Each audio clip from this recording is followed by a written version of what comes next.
सब मैंने भी देवरा जी को मौका दिया है, सब मैंने भी देवरा जी को मौका दिया है। भतारी मेरा होली में धोखा दिया है, भतारी मेरा होली में धोखा दिया है।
सब मैंने भी देवरा जी को मौका दिया है, सब मैंने भी देवरा जी को मौका दिया है।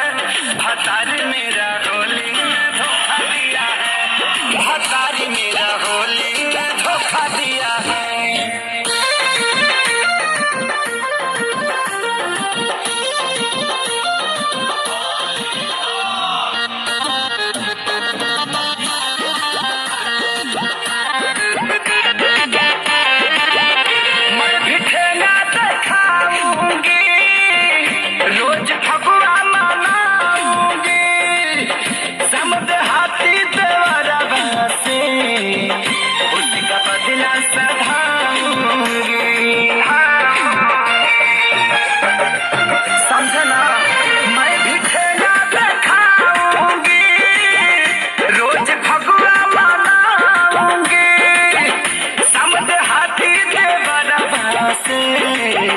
उसका बदला साधारूंगी।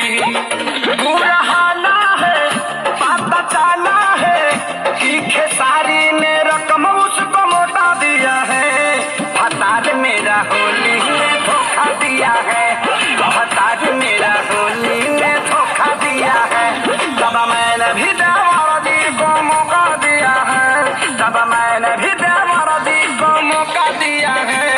भतारी मेरा होली में धोखा दिया है, भतारी मेरा होली में धोखा दिया है।